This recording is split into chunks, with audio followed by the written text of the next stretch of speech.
Je ne fêterai pas votre révolution. On ne célèbre pas le vol, le viol, le crime. Mais je prendrai le deuil de vos pauvres victimes. Elles seules ont droit à ma vénération. Je ne fêterai pas l'espérance trahie du peuple demandant l'arbitrage royal, jusqu'alors rendu juste, équitable et loyal. Mais au nom d'une foi par votre orgueil haï. Je ne célébrerai pas votre intolérance, ni vos sacrilèges, ni vos profanations, ni les grands mots ronflants de vos proclamations, prônant la liberté d'où vous priviez la France. Je ne fêterai pas l'infâme Cordelier, faisant assassiner par sa triste colonne, en l'église du Luc, près de 600 personnes, dont 150 enfants réunis pour prier. On ne pardonne pas les Oradour-sur-Glane, et vous seriez fondés d'entarer les nazis, si vous n'aviez, chez nous, fait pire aussi.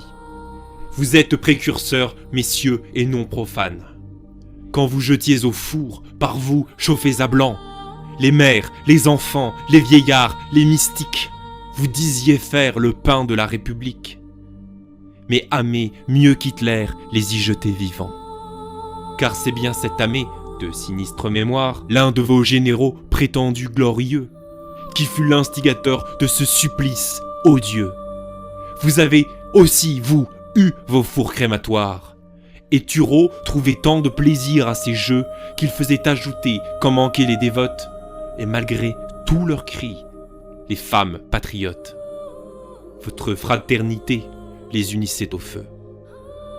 Je ne fêterai pas vos tanneries humaines, dont votre chirurgien Péquel fut l'écorcheur, ni son ami Langlois de Meudon le tanneur, ni votre grand saint juste disant qu'en ce domaine, peau d'homme vaut bien mieux que celle du chamois, que celle de la femme plus souple et plus fine. Vous étiez sans culotte, alors, ça se devine, vous vous en fîtes faire en peau de villageois.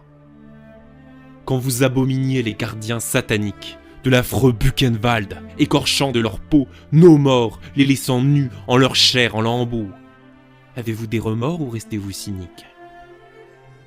Je ne fêterai pas les enterrés vivants, dans les puits de Clisson et ceux de Montbocage, ni du fameux Carrier les célèbres mariages voulus républicains mais surtout révoltants.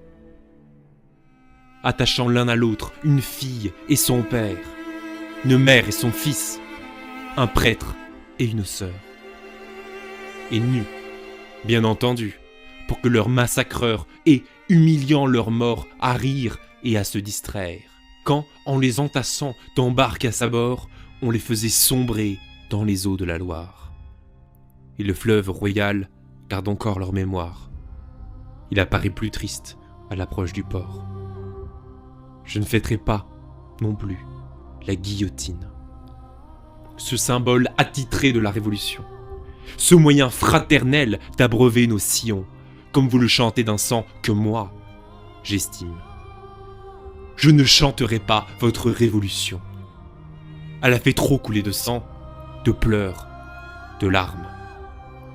De notre vieux royaume, elle a rompu le charme et fait perdre au pays sa noble vocation. Vous avez tout brûlé chez nous. Châteaux, chaumières, étables et clochers. Vous traîniez les enfers pour faire du bocage un immense désert, sans une âme qui vive, et sans pierre sur pierre. Vous n'aviez pas pensé que tout le sang versé au terroir de l'amour serait semence vive. Il germe en attendant nos prochaines métives. Il fleurira demain, épi de liberté. La liberté de croire en un Dieu qui pardonne et un ordre qui met au sommet le devoir, le courage et la foi.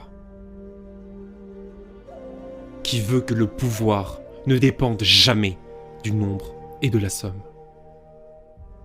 Aujourd'hui, nous pouvons vous juger à vos faits. Votre révolution a incendié notre terre.